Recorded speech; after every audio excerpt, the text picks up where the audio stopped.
Our kids are worth it. They deserve the same chances, the same opportunities that so many other kids have. After all, they are kids. They've just been dealt a hand that some of us haven't, and they've had to walk through a lot more. And so I really want to walk through that with them. That is why this work is so important.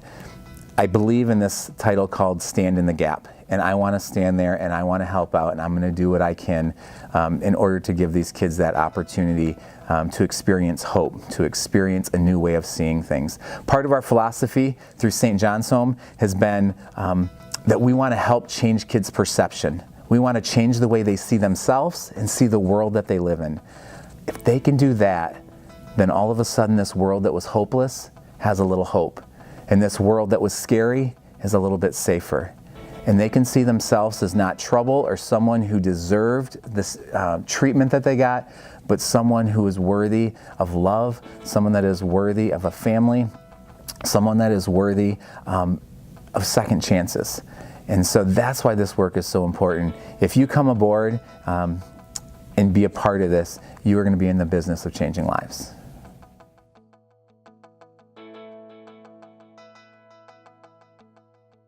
What you could expect coming into one of our residential homes is it's a giant, great big house. We, of course, tried to get them to do their room and duties and chores.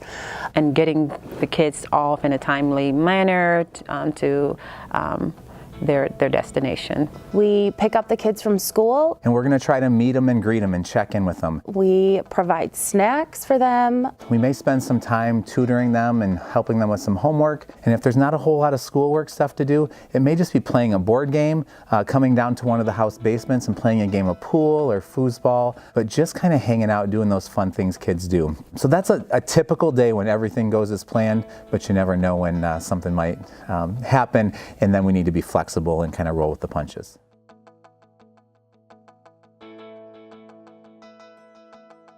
Our goal is always to provide our staff with the very best training we can. When youth development specialist gets hired, they have 2 weeks of training. It's busy and it's a lot of information. You can expect your first few days to be spent with myself or the other development specialist, Taliba, and we're going to walk you through policy and paperwork and procedure. We really help and support and take a lot of time into training our staff. We're then going to start that process of transitioning you into the house that you're going to be working at.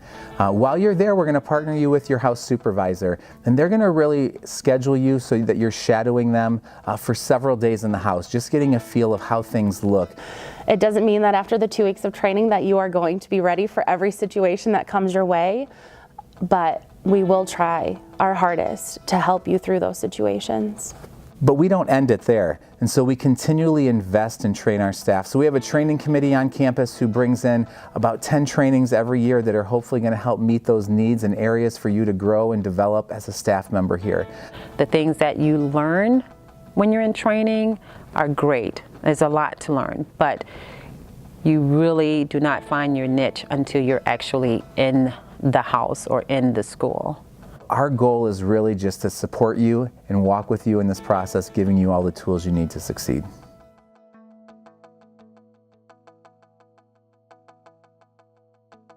What I can say though is when I first walked into the doors of St. John's that I was a little bit naive. I had a heart. I wanted to do something for kids who maybe hadn't been treated so well, but I didn't realize that the abuse, neglect, often led to these extreme behaviors and some of these extreme actions. So children who have experienced trauma show love in very, very odd and difficult ways. Our kids come from that background of trauma and abuse and neglect, and that doesn't define them by any means, but what it does is it definitely has affected the way their brain has developed and the way they process information, and it makes a lot of the things that some of us take for granted pretty difficult. They will push you away. We deal with kids who have been hurt, who are no longer with their families. They've been traumatized physically, sexually. So with that, you're going to get a lot of pushback. They will not trust you because why trust somebody when everybody else has hurt them? You will see the verbal acting out. You will see the physical acting out. You will see the difficulties at school. The challenges for me is letting a kid know that there's hope. I'm able to survive those difficult days with the knowledge that these children have the ability to change their lives. These children want to do good, and these children can do good if we teach them. It's challenging to explain to kids that they are important and that their future can be bright, regardless of their past, regardless of the trauma that they've experienced, regardless of mom and dad no longer being in the picture. Their future can be bright. So it can be ugly and it can be sad sometimes, but coming back the next day and showing them you love them and are there to support them is what helps them heal.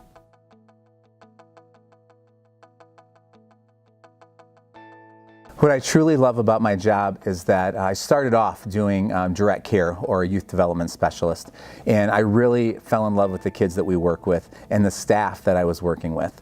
What I like about working here at St. John's is being a part of our kids' lives, being a part of their upbringing. I love the team that I work with.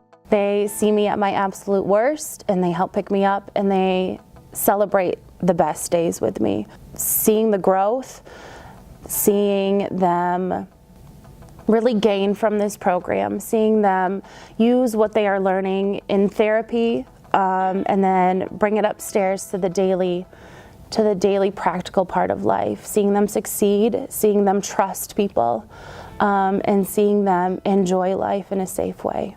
What I like about St. John's is when I walk through the door and I see the look on our kids' face, that security of having a familiar face, of them knowing that Miss Odessa will be back. That brings a lot of joy to me. I believe our kids are worth it. They truly are. It's not an easy job, but when you can learn to see beyond behavior into the incredible, awesome, amazing kids that we serve, then you've got it. And so that's what I love most about this job.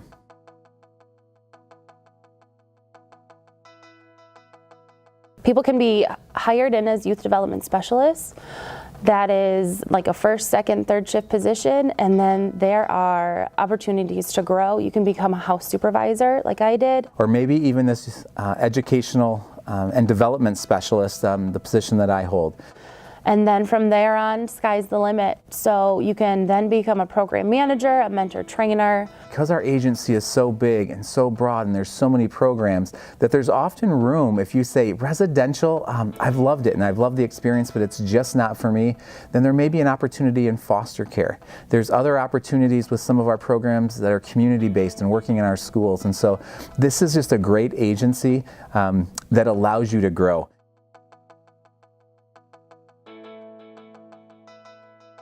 This job is difficult. We often say it takes about 3 to 6 months to build a relationship with a child who has endured trauma, but it can always take longer.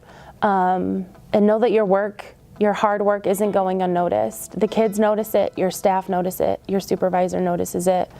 But be patient and work really hard because these children are our future. And if you put hard work into it, you're going to see results. Sometimes it's difficult. We've talked about it being a difficult job, but if you're willing to stick it out, if you're willing to hang in there, if you're willing to walk through some of those difficult seasons, you're going to have the opportunity to see some of those great successes. One thing about the kids we work with, they're not always great with telling you thank you and that you're making a difference in their life right now. But one of the coolest experiences is when you're walking through Meijer or you're walking through Target and one of your kids sees you and they look at you and they smile and they come up and they say, I remember you. Do you want to know what? I'm doing great. I'm in college. I just had my first child. I'm going to start school. I'm just these awesome things that at one time they didn't ever believe they would do. That is the advice that I would take. Stick around long enough so that you can hear a story about how you've changed someone's life.